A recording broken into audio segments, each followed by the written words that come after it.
Good morning, Ways and Means. It is Thursday, February 12th, 9 a.m. We are continuing our work on pre-kindergarten, and then at 11, we are ideally finishing our work on H577. There have been a bunch of emails that we've received. In my limited reviewing, seem to all be in support of them. I believe they're posted under the bill. I don't know if I forwarded them though. They're under today's. They're under today's date. And then at 11:30, we're hearing from Secretary Saunders about the school construction language in the governor's proposed budget.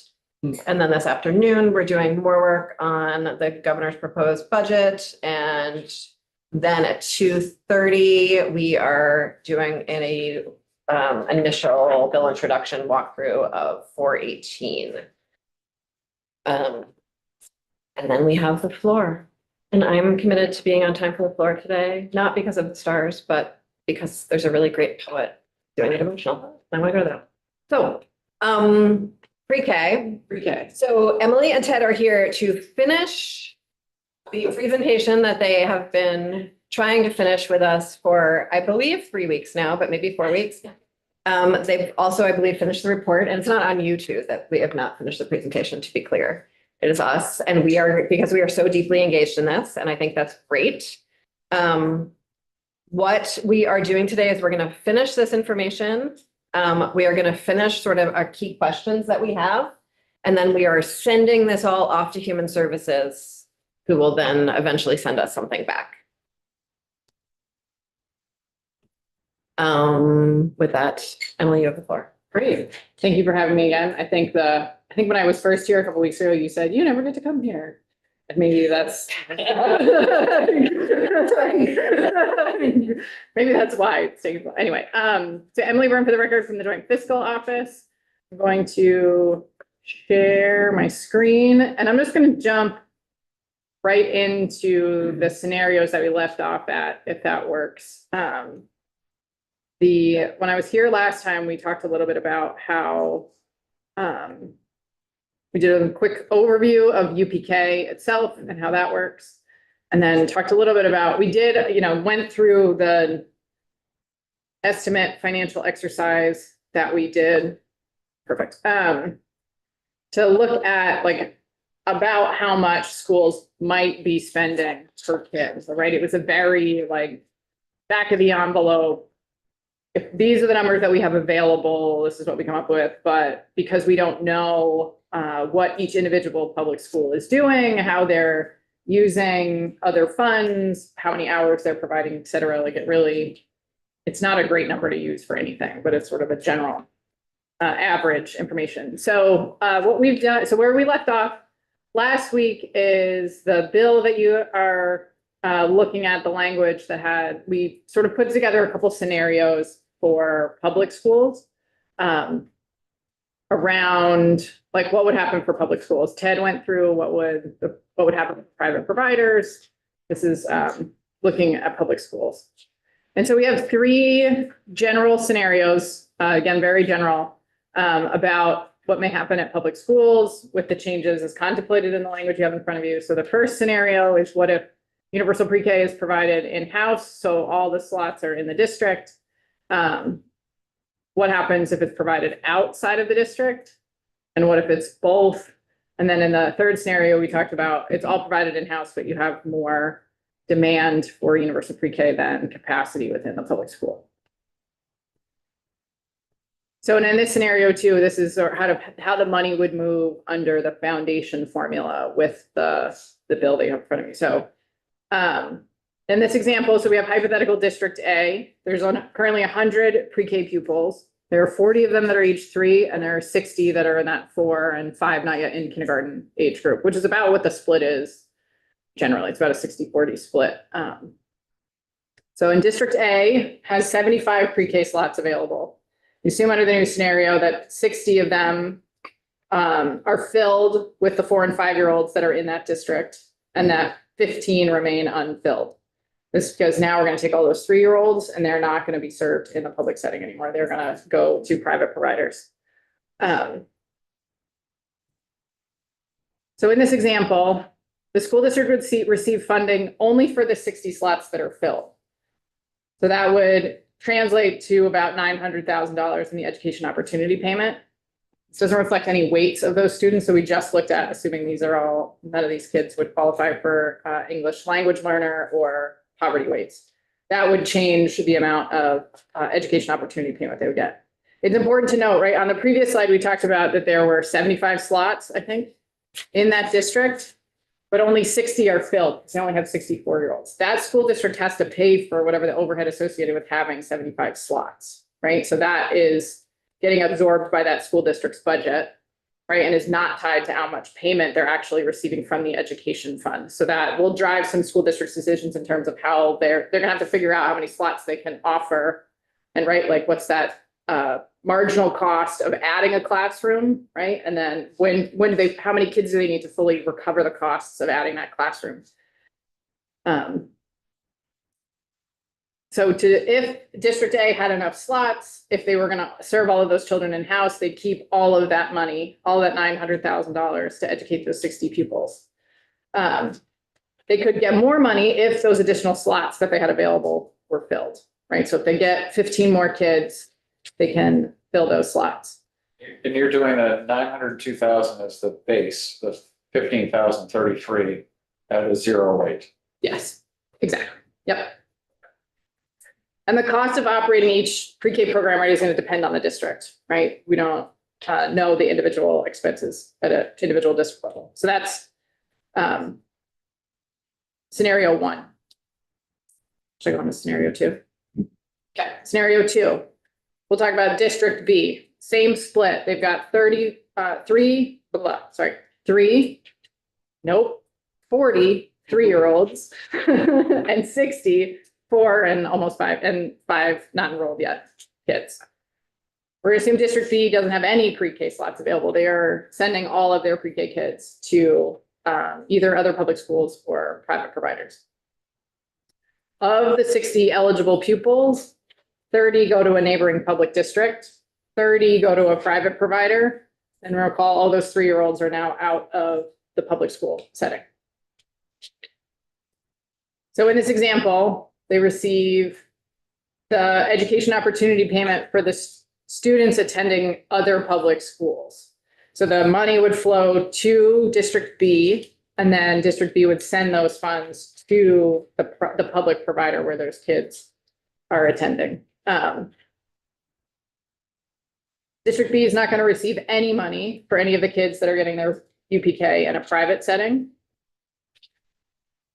And that's how it breaks down. One thing that's important in sort of all of these scenarios, right? So under the current formula, right, they get more money than they're sending to other schools. And that's generally to cover the administrative costs, right? Because the districts have to manage where each of those kids are, make sure they're meeting all the UPK requirements, both from like the attendance perspective and also the educational requirements.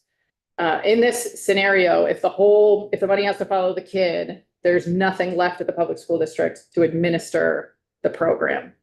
So if if all 30 of those kids were at public districts, they would have to manage the relationships with all of those public districts and cut checks accordingly and make sure they were there. That's how that would work. That's District B. And again, right, we don't know what the costs of the administration of that would be, but it would be borne by the district. It would depend on the district. So, and then the third scenario that we have is the UPK is provided in-house, but there's more demand than they have capacity for. So same situation, same 100 kids, maybe I'll say it right this time, 40 3-year-olds and 60 4-year-olds and almost 5 not yet enrolled in kindergarten. We'll assume they have 40 pre-kindergarten slots. And of the 60 eligible pupils, 40 of them attend in-house.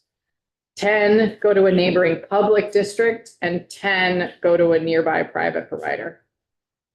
And the 3-year-olds, they're still out, in case you forgot. So in District C, they receive an education opportunity payment for the 50 students that are attending public programs. So they retain the $601,000 they'll receive for the 40 students that are in the public school district. They are also going to receive $150,000 for the 10 pupils that are going to another public school, and they're going to send that money to the public schools where those kids are attending. And District C will also, but they won't receive any money for the 10 children that are attending universal pre-K at private providers. And again, we don't have any other additional weights in here. This is just their education opportunity payment. So those costs are going to depend on the district. And District C is going to have to bear both the cost to operate their own pre-K program and also any administrative costs associated with the kids that are attending universal pre-K at a different public school. Any questions on that? All these scenarios, public district gets no funds for administering. Correct. Yeah, under the current structure.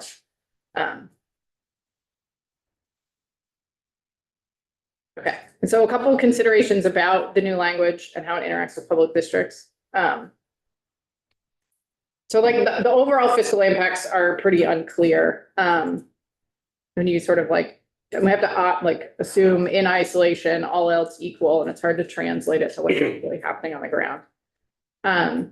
So in looking at some of the things that are changing in the bill, so the requiring a UPK coordinator at each district will increase costs at districts if there's not already one employed. Some districts currently have UPK coordinators, some don't.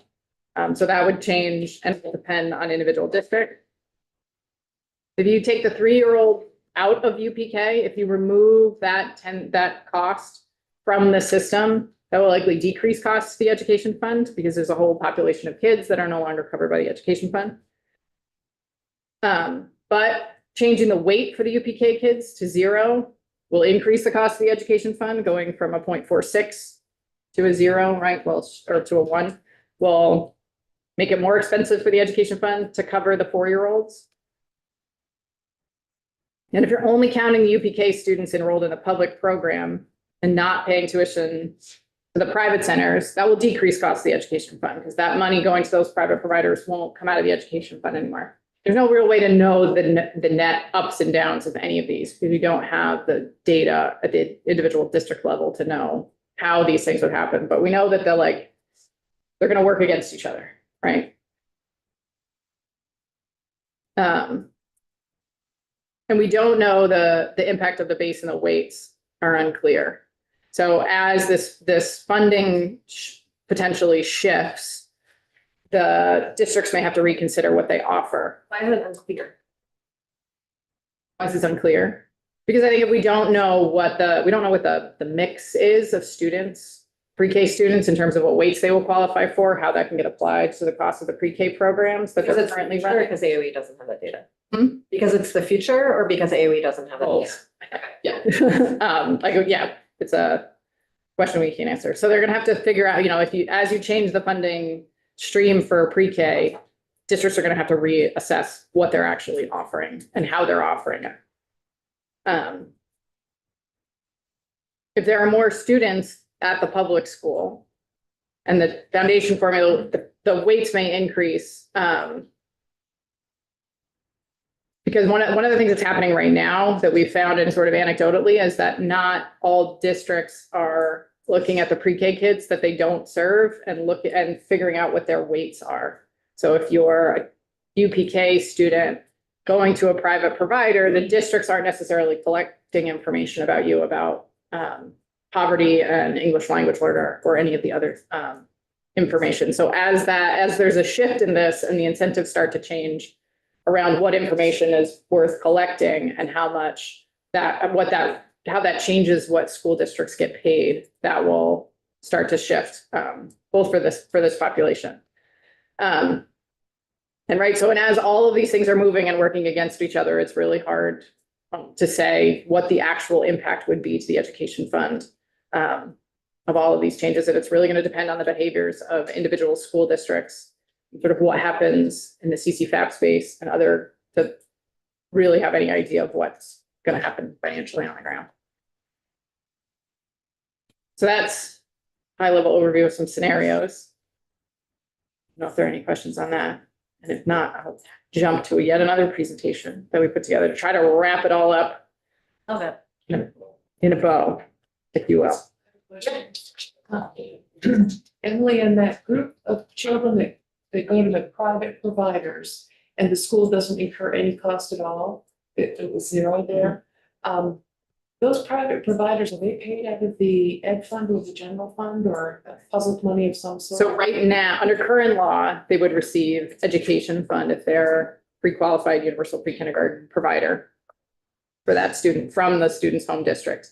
Under the language that you were contemplating, they would no longer receive education fund dollars. The payment for their universal pre-K would come from the child care financial assistance or the child care, what's the contribution special fund? Sorry, that's funded by the payroll tax that currently supports the CCFAP program. Okay. All right, and at the same amount that the kids going to the public school receive, or a different amount? I think that's to be determined. Do you want to jump in? Ted Brennan, Joint Fiscal Office, as it's contemplated in the bill, it's in a similar way that how the statewide tuition rate is calculated for Act 166. There'd be a similar determination of what the rate would be. For, yeah. Thank you, Ted. Just observation for the committee. It's interesting, and I think worth noting that the tuition is fixed, so the tuition is not weighted. And districts could have identified the demographics of those students and banked the excess tax capacity, and they apparently chose not to. So I think that's just worth noting, and I think it's an interesting contrast with what we do at the K-12 level, where districts are also not compensated if we're going to move to a foundation plan. We're effectively underwriting tuitioning because the administrative cost is retained at the district, even if they pay the flat tuition. There's just very interesting parallels between K-12 and pre-kindergarten. But I think it's notable that there's no evidence that districts are banking weights for pre-K students and using that to offset increases in their budget.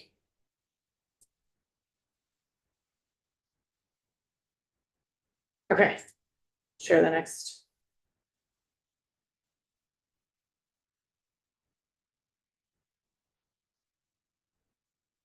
So I think that before I jump into this, I should say the report got published last night, finally, after like blood, sweat, tears, all of the Ted like really was like, get it over the line.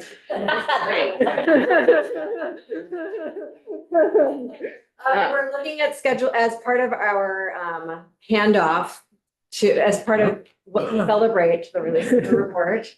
And as part of our handoff to the two other committees of jurisdiction on this, we're gonna have a tri-committee joint hearing to actually go through the report. A lot of that will be review, since we've been previewing it so effectively with us. But it'll also be our opportunity to sort of bring the other committees into our thinking to some degree. Could you also at some point just explain which piece of this the various committees are going to look at? Cool, that would be fun. So this is also going to get into some of the like the consideration parts of the report. And some of the, I don't want to say conclusions necessarily, because we just like, here's how it works. Here's some financial incentives based on the academic exercise that JFO went through. Here's some things to think about. Forth and yes. So yeah, so the report is out. It's on the JFO website. It'll end up on the legislative website as well. But it's very exciting. Ted, you can join me whenever you want to, but you can also hang out back there, and it's totally up to you. So just a high level thought this was a chart that's in the National Institute for Early Education and Research, the state preschool yearbook in 2024. And just thought as we were digging into information and looking at all of these reports and things about pre-K in the US, just I think this is an interesting chart in terms of, on the left-hand side, I think it's the left, right? Yeah, the left, is access for 4-year-olds in state-funded pre-K programs.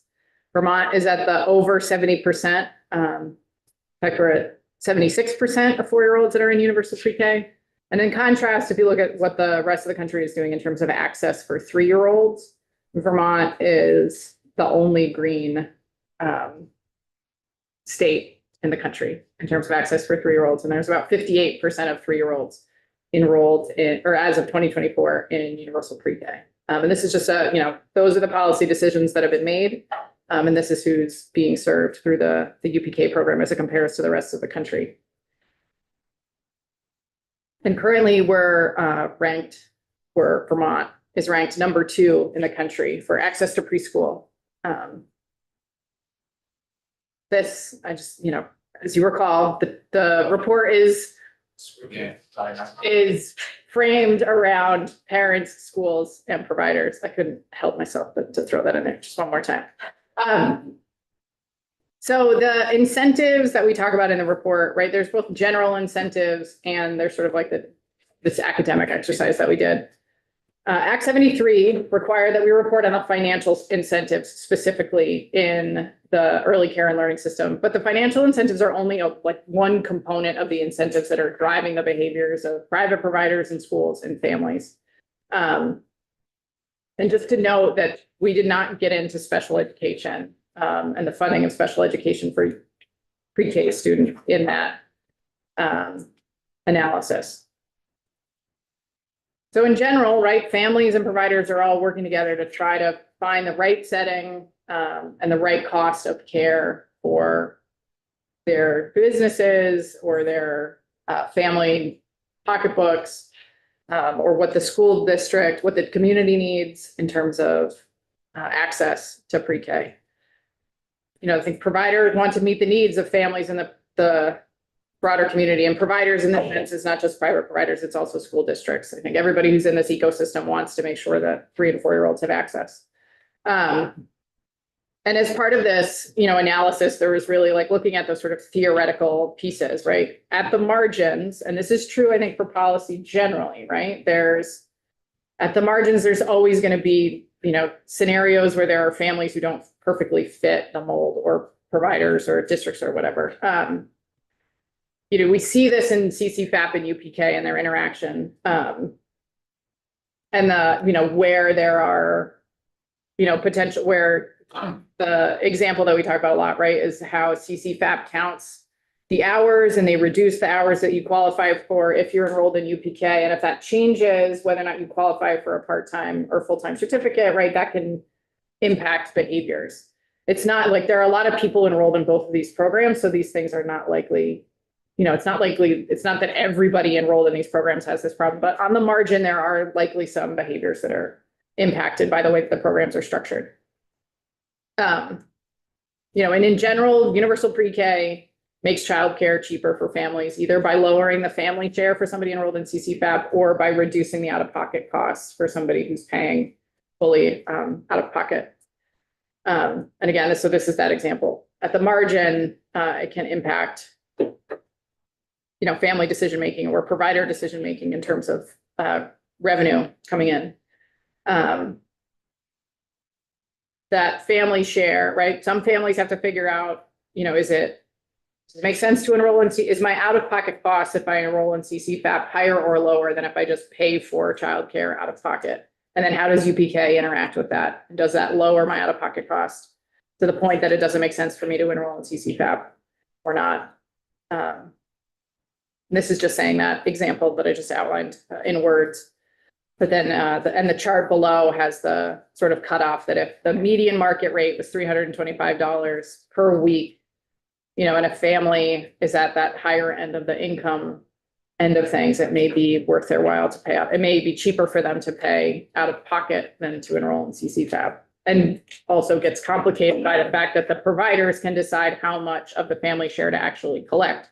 That, can further driving behavior. So, and recall, Ted talked a lot about this, but the differences in revenues in terms of you can serve more preschool students than you can infants means that you get more revenue operating a pre-K classroom than you do an infant classroom.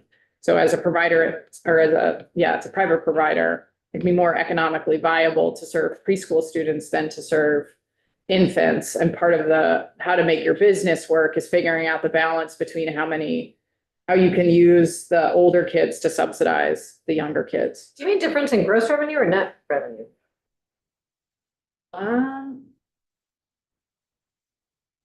Net My assumption is net, Net but I just, Yeah, I mean, they're functionally the same, there's not much difference in the cost of running an infant versus a preschool classroom. There's not? It might be slightly different, you might have like slightly different inputs, but you have you can only serve 8 kids with 2 staff members in an infant classroom, and you can serve 20 with 2 staff.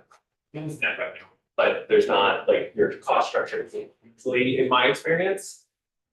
Once you, like, Once you get past. you have the same number of So, teachers. So isn't, you don't have the same number, I mean, I guess I'm imagining you have the same number of students and more or less teachers, and you're imagining you have the same number of teachers and more or less students, and that's why you're thinking of it as gross revenue and not thinking of it as net. Yeah, I think it's the same, yeah. Yeah, we can think about it as net revenue, it's just, yeah, Okay. yeah. Cool. Yeah, I think both of them. Yes, in the report it's presented as gross. Yeah. Which is why I got stuck, but Okay. yeah.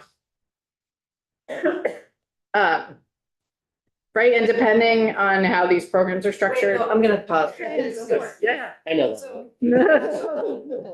So I was looking at. The gross, is it more gross revenue per child? Yeah. Ted, you wanna? How is it more gross revenue? It's not, so we should be thinking about it in terms of revenue per classroom. The gross, if we're talking about exclusively in the CCFAP system, right, there are differential state rates for each child, and so per child, you're receiving more money per infant child and less money for preschool students. So yes, this is a statement about the revenue at the classroom level as opposed to student level. That the extra money you're receiving for CCFAP doesn't outweigh the fact that you can only serve 8 infants in a classroom. Okay, lots of different ways to use that word, okay. Chair, when do they stop being infants and start being? That's a question for not me. It's in our report. I should know this. I think it's 3. No, toddlers There's- are 2 to 3, and I Yeah. think it's 0 to 2, but I'm gonna look it up. Yeah, I think it's 0 to 2, 2 and 3, and then 3, and then up to kindergarten are the preschoolers. Toddler preschool. Even toddler preschool, yeah.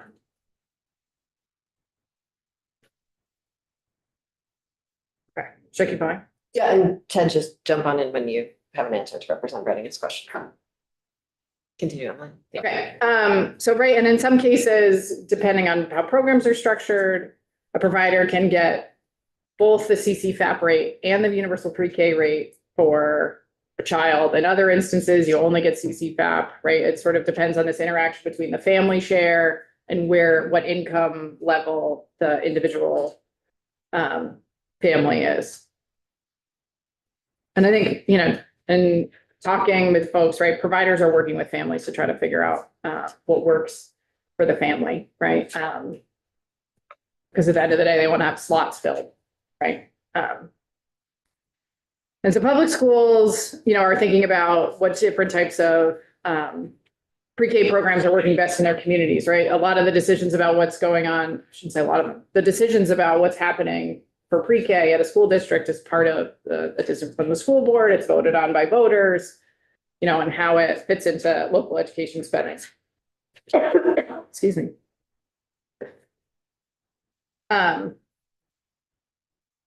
And I think it's not done in a vacuum, right? They're looking at what other providers are in the community, what are the needs of the community, whether or not they have the actual infrastructure to offer programs. Not every school has the space,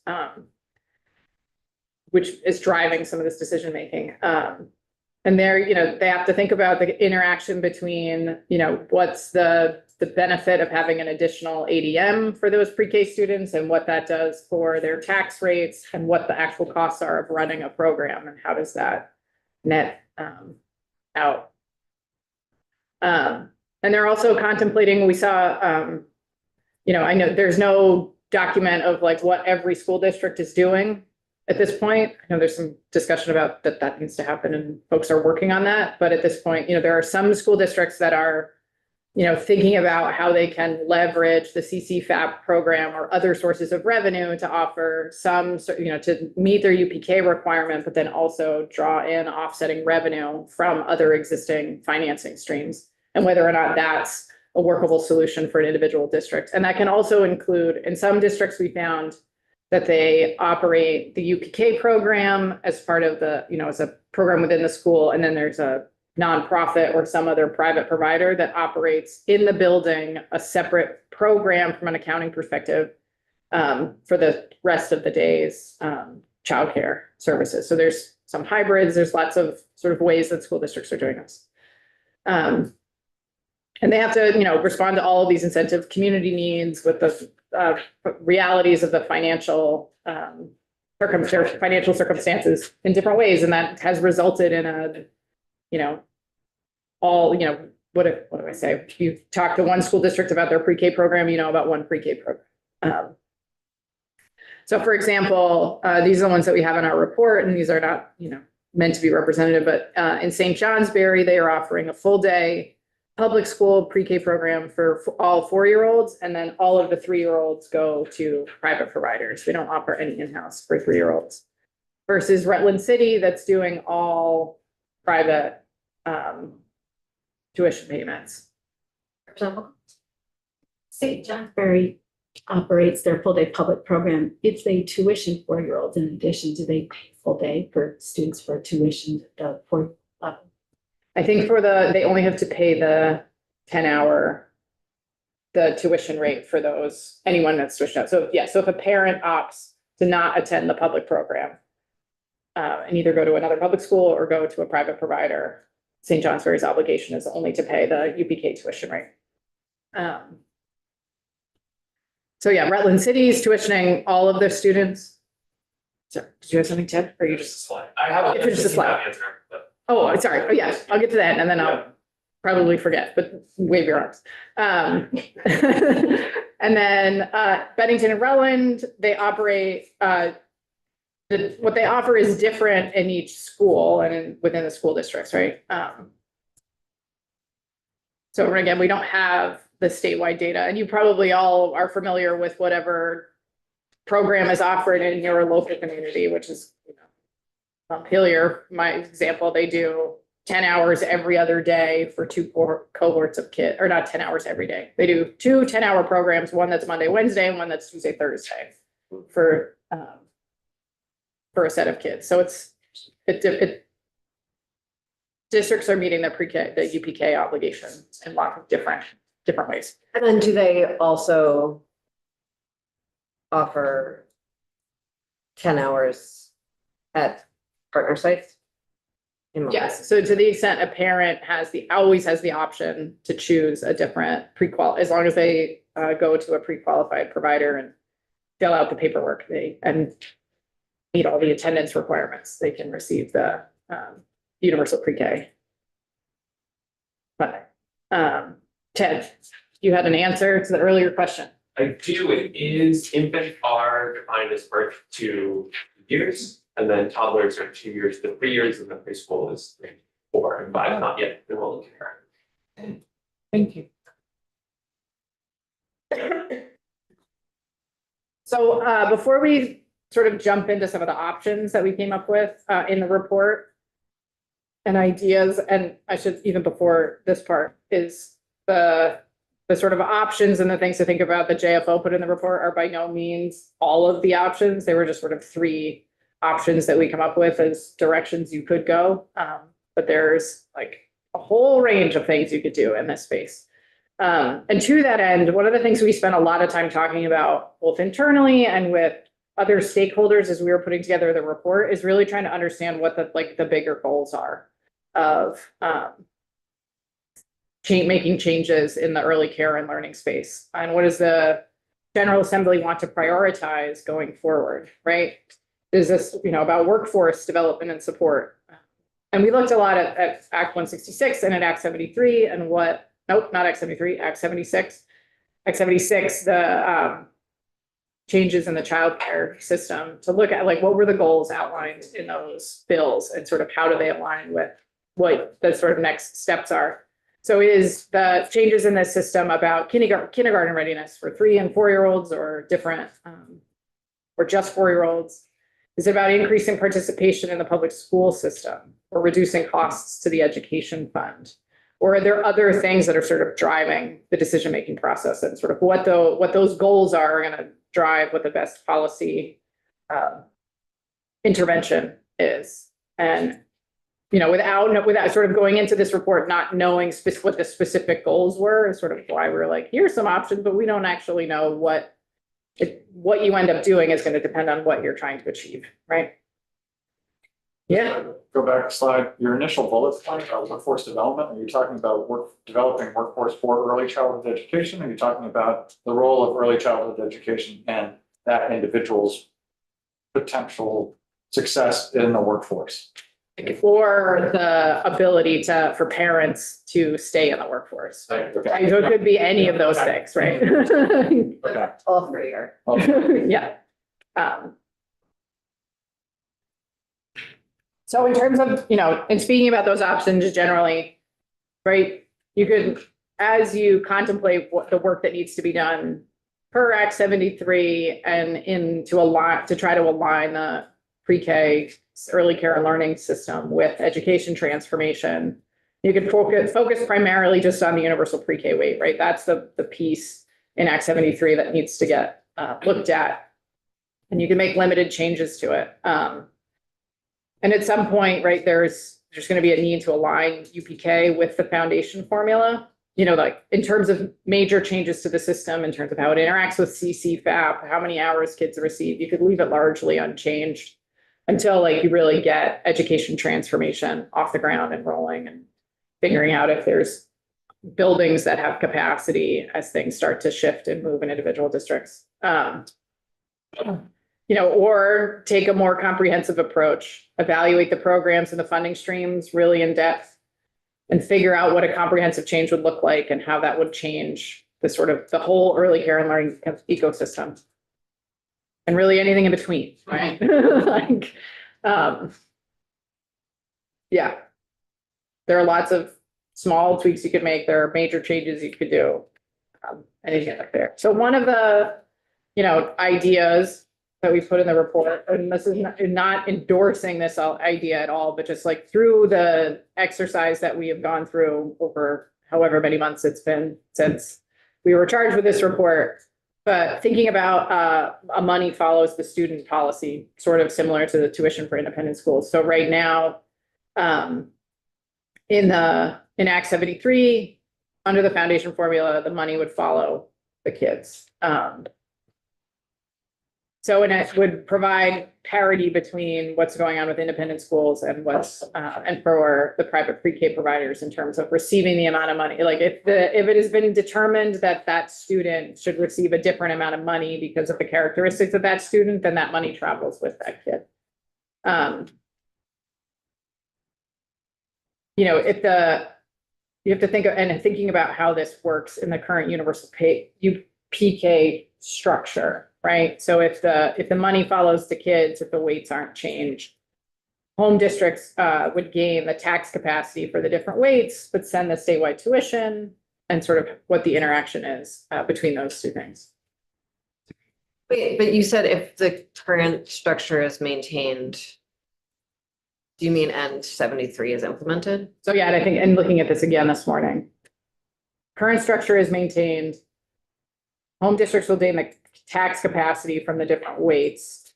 They wouldn't gain tax capacity, they'd gain money. They'll gain the money, yes. Okay. So you have to, and like, it's a little tricky too, in terms of like when any changes would go into effect. Like, would they happen before Act 73 fully rolls out or after, and that would change tax capacity if it goes before, or if it happens when 73 goes, then it would change the education opportunity payment. Representative Mass? Thank you. On options. Yeah. Focus primarily on universal pre-K weight or take a more comprehensive approach. Are we going to get input, or other policy committees going to come forward with a desired approach, or are we? Yes, we have this block of testimony. We are going to finish our list of questions. Yeah. And then we are handing that list of questions to the House Human Services Committee, who will do a lot more work on this. Okay, And then Thank you, they the House clarify. I'm going to keep on talking and answering your question. And then the House Education Committee will weigh in on that. They will be working collaboratively. As part of that handoff, we are going to have a joint hearing, all three committees, to unveil and review the finished report next Friday at 1:00, location TBD. Thank you. Yes. And that will be an opportunity for us to some degree, catch up the other two committees on our thinking thus far, and for us all to hear the same information at the same time. Yes, Representative Odie, hello, nice to see you. Hello. So nice to be back. So this last. Oh, you haven't gotten it, never mind. I'm sorry. I gotta print that. Excuse Thank me. you, Emily. Sorry. I'm Um, sorry, nothing to be sorry about. and as I mentioned before, right, at this point, it's not clear that districts are collecting the comprehensive data on students in terms of how they would qualify for other weights. Some districts I think in what we've seen, some districts are, some districts aren't. But because we don't know how many kids from each of those districts are going to private providers or public providers, there's no way to know if they're collecting it just on the kids that they're serving in their school district, or if they're also we just don't, some districts are doing it and some aren't. And so, sort of under this scenario where you send all of the money with the kid, the districts that are sort of managing the movement of kids are left with no money to administer the movement of the students. That was my question. Okay, ask your question. So, could we put something in there that would allow school districts, yeah, Totally, yeah. okay. And then the other thing is, if the money is going to go to private and to public, does the public school system have to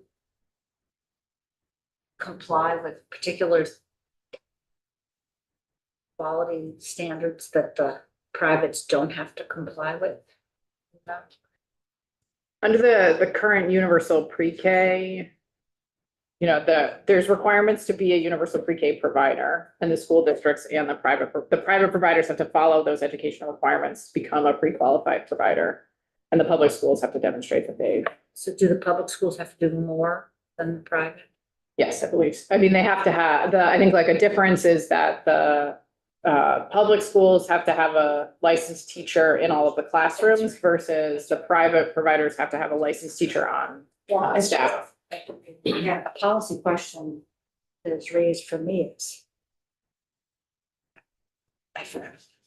that how would we ever give the same amount of money if there's no licensed teacher to the privates? I'm asking you. I think that's a great question for the two committees that do sort of the regulatory Okay. side of this.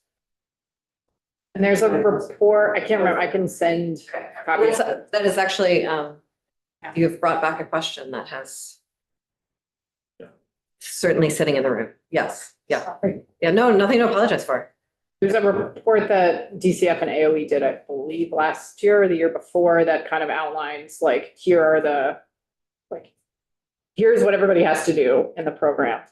And Just lines that outlines. remind me.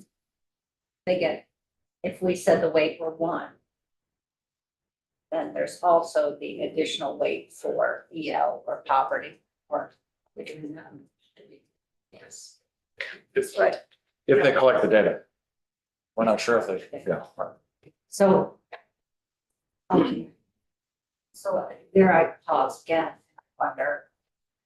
Will the dollars be used to provide the extra help, educational opportunity for the weighted student?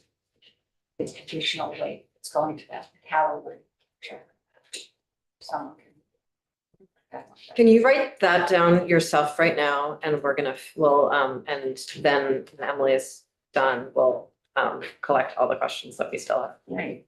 sitting. It's a great question. It was a question for us in our school district. For No, it's a great question. Yes, absolutely. Yeah. Should I keep going? Yeah. Another option, And sorry, the reason I'm asking you to write it down is Yeah. the time it takes to have someone else write it down is, yes, great, okay. Remember the planes with which I said. Yes.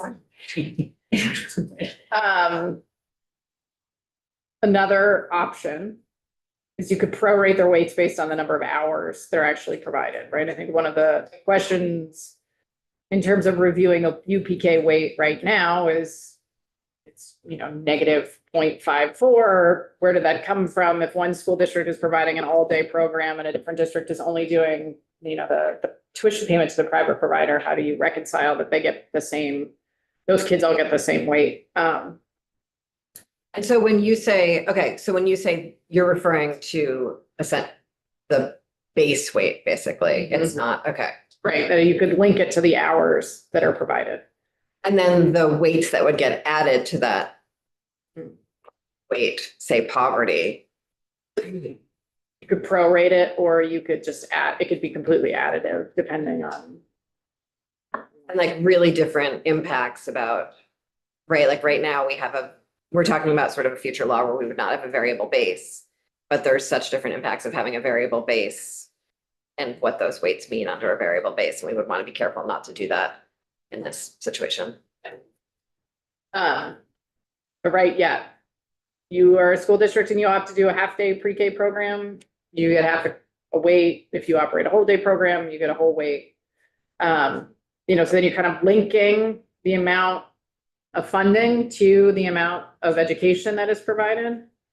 However, this would be incredibly administratively complicated. I think both for school districts and for, trying to figure out how much money is paid places, especially if you start to get into if a kid goes to a private provider outside of their home district and what are those interactions. And you could, this contemplates both like what is the school district providing, but then how could you link the tuition payment to the private providers to the number of hours of UPK that they're providing, right? Why Like is it administratively complicated? Like for CCFAP, they're collecting the number of hours for those payments, aren't they? I think if you were starting to ask the school, like if the payment to the school district was dependent on where the parents were choosing to send their kid and how many hours of universal pre-K were provided at that private provider, depending on how much burden you put on the school district to like calculate and keep track of like, I've got 30 kids and they're going to 10 different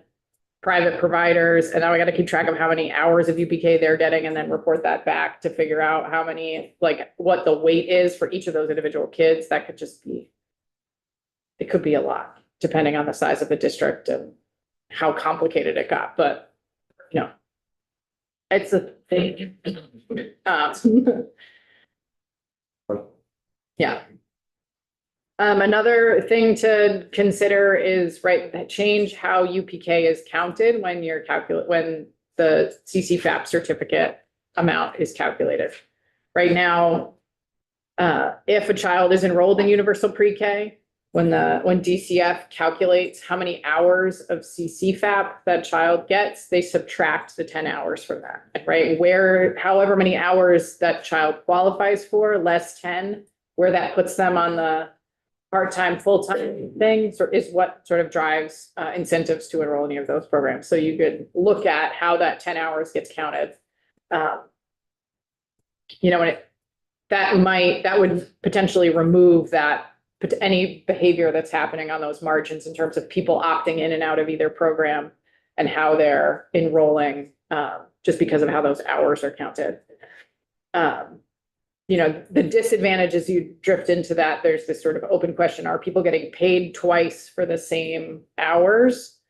And depending on who you talk to, there's a little bit of different perspective on whether or not it's a double payment or not, right? Like if you're, one of the things that we heard in working on the pre-K report, right, is if you're asking a provider to do more work to provide universal pre-K for those specific 10 hours, then it inherently costs more to have a licensed teacher on staff or to adopt the, curriculum requirements. And so is it really double payment if for those 10 hours you're asking somebody to do more than they would if it was just providing childcare?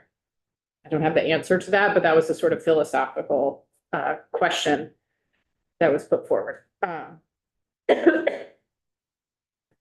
So in some sort of large takeaways, things that JFO learned while we went through this exercise.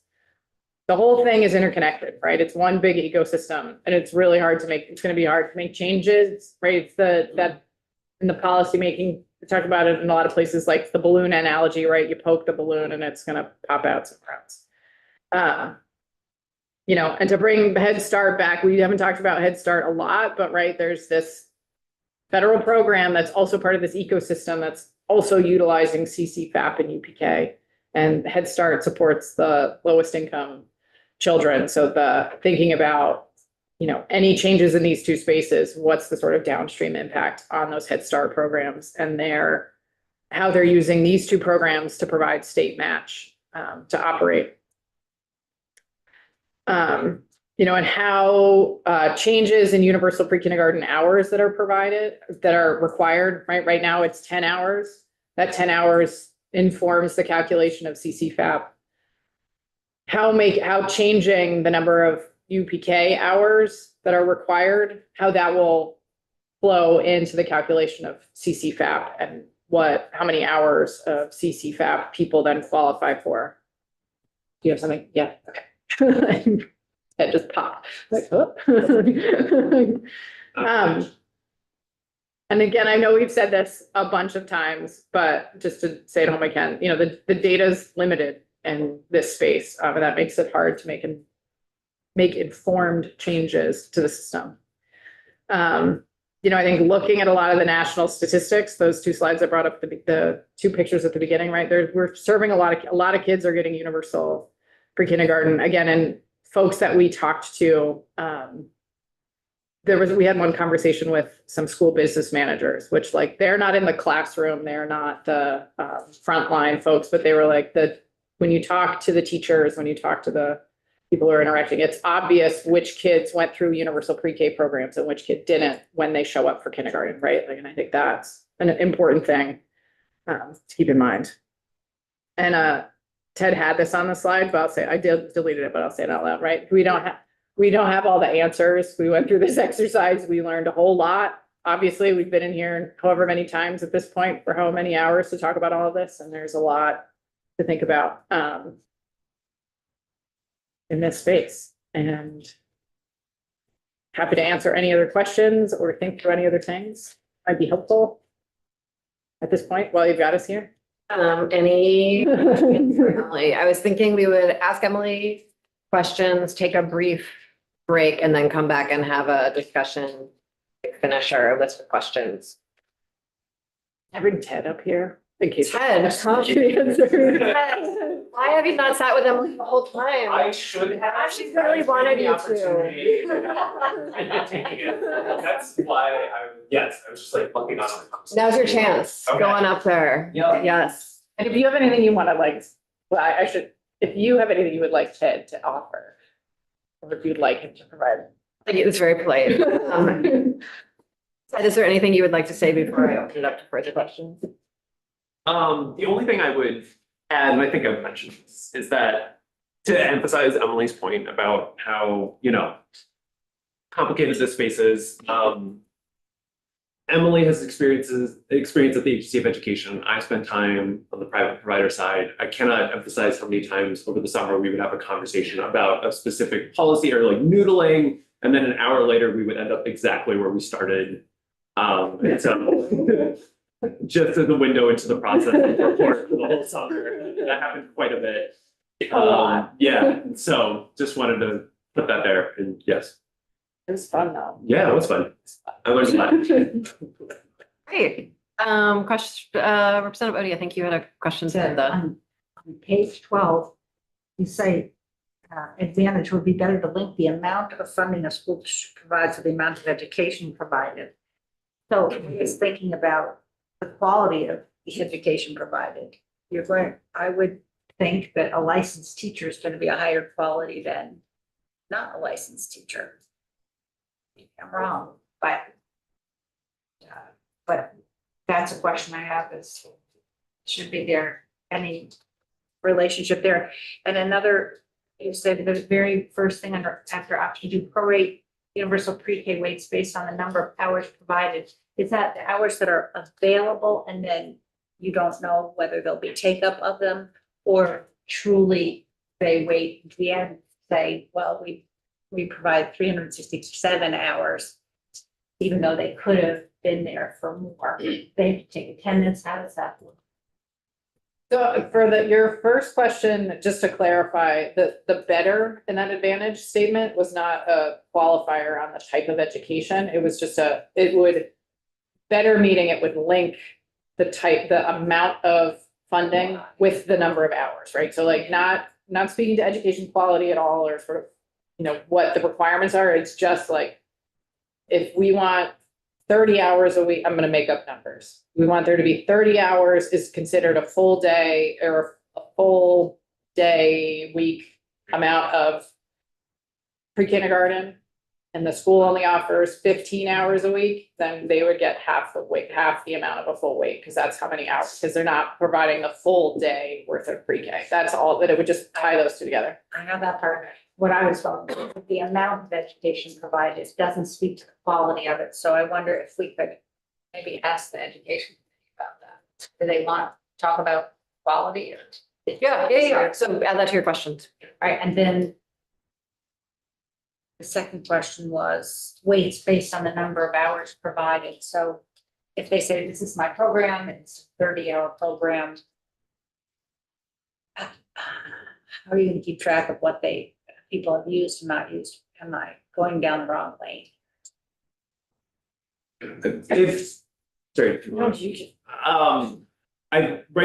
That would ultimately be a policy choice to use that phrase, but you could structure it any number of ways. You could say, you could limit it to, you could only do a half-time program or a full-time program. You could allow folks to scale. And that has different levels of administrative complexity with those different choices. So I would, Sorry, provided versus the take-up. And so there are There- provisions, yes, there are provisions, thinking about, providers, if they it would be up to providers, right, to say to the school district, in that case, we had children in the program. We said we're going to be open for X number of hours. We're only open for Y, so we're invoicing for that number of hours, and you'd have to have some sort of mechanism to see who's actually providing the hours. But that's a whole set of Okay. considerations to think through how that might work. And so let's just say the program says we're offering 20, and then parents don't show up for the full. So that currently happens. So if you, and maybe speaking from personal experience, if you are enrolled in universal pre-K programs, like public school, there is a requirement to be there to receive the education. And if you hypothetically want to take your kids to Utah for a week and are enrolled in universal pre-K, luckily, so, hopefully your provider will let you know that, like, hey, just so you know, like, if you want to retain your public benefit to receive public education for your child, like, they need to be here to receive that, or the money doesn't keep flowing. So that's a current piece of the system where, like, it's just like public school, right? If you don't show up, there's truancy, there's all that sort of stuff. So that's current. Presumably that would continue, but that's a policy choice. And there's a slightly different system around attendance and financial incentives under CCFAP. That's sort of more the Human Services Committee's thing, but there's a system for that too. I was thinking about two things, and one of them was the providers, and they're geared up for X number of students. Somebody drops out.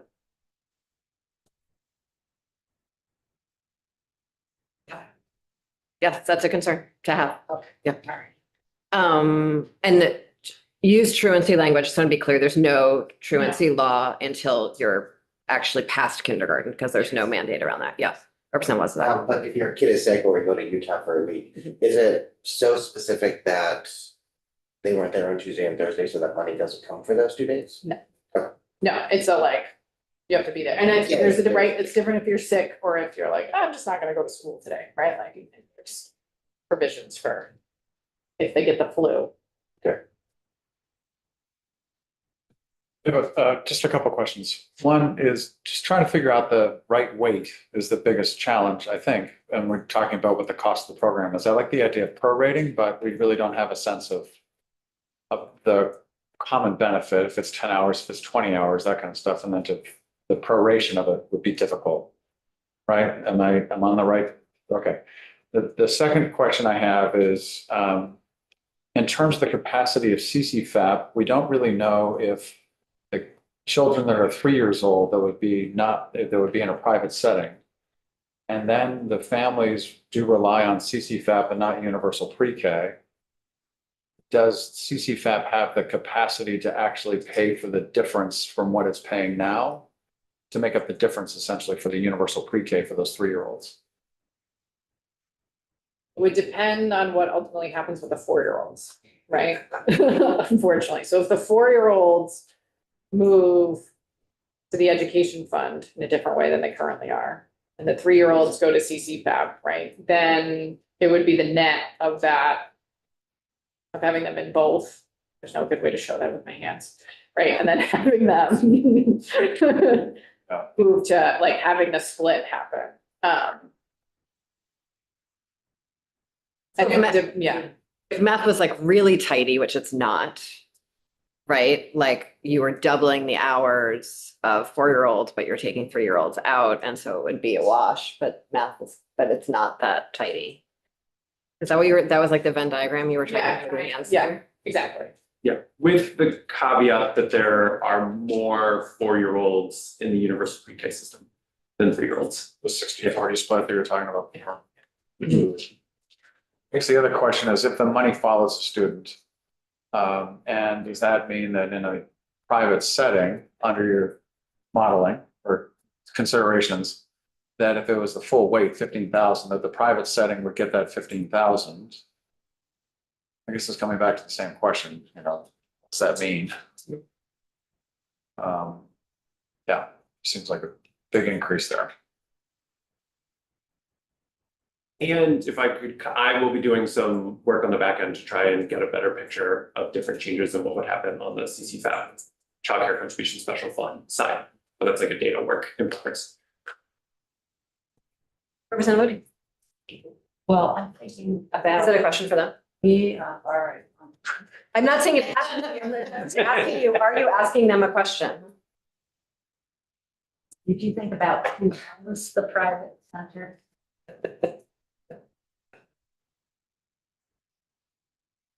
Because did you think about what the incentives might be for someone to open private childcare centers, or preschool, run preschool programs versus, if the money follows the student? Wouldn't say we've had specific conversations around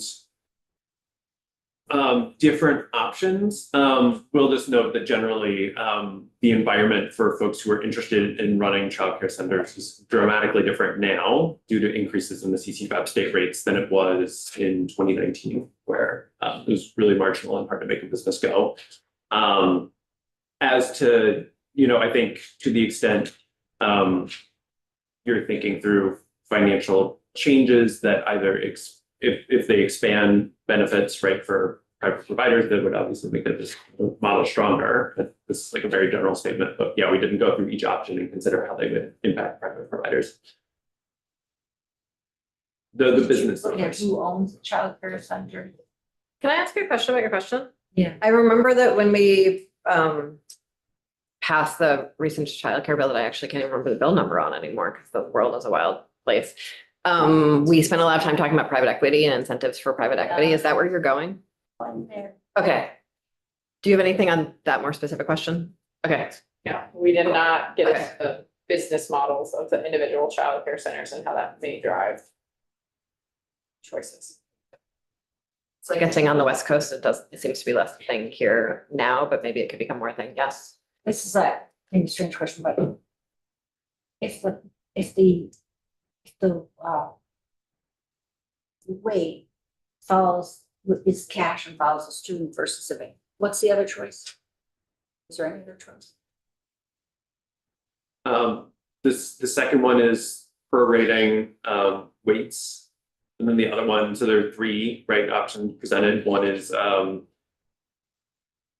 change, so there's this one, prorating the weights. One is money follows the students. The third one is changing how CCFAP hours are calculated with UPK involved. But I think Like like the money's gonna follow the student. Do you- Center, right? the legislature hasn't made a decision, really, like it was not part of Act 73 that with universal pre-K, that weights would follow the student, right? Like that is, But it's not that we made a decision they wouldn't. We just didn't make any decision. yeah, there was no Right. No decision. decision. Okay, I guess what I'm getting at is, I don't know how we could avoid sending a cash payment to a childcare center, right?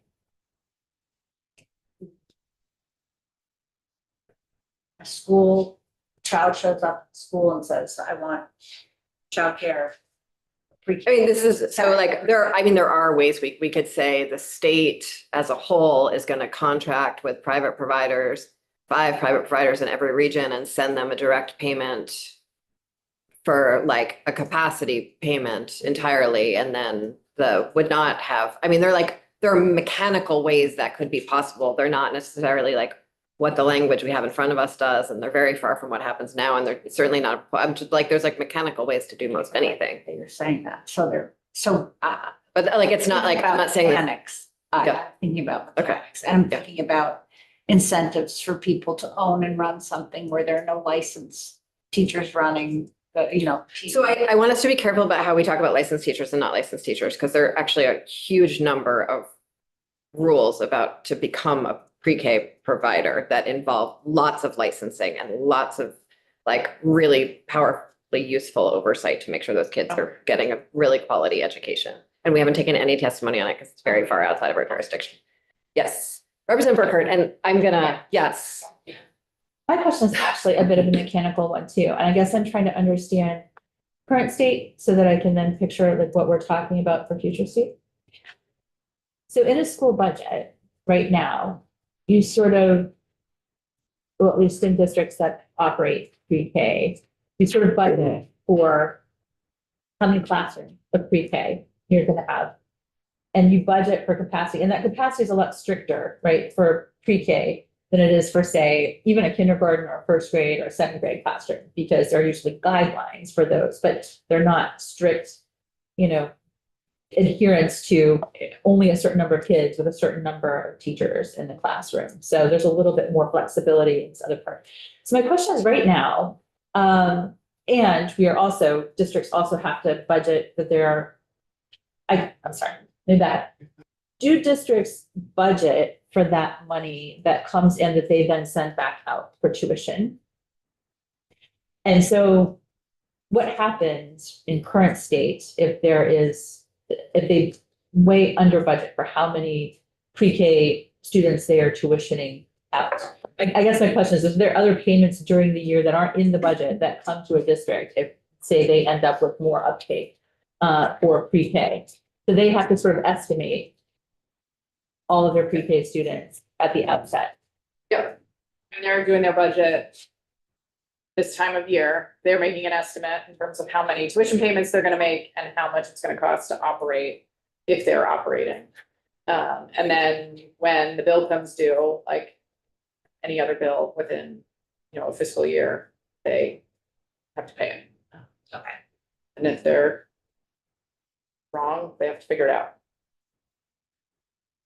Yes. And figuring out might potentially be more challenging in a future state where money is tied to a specific child, their foundation formula.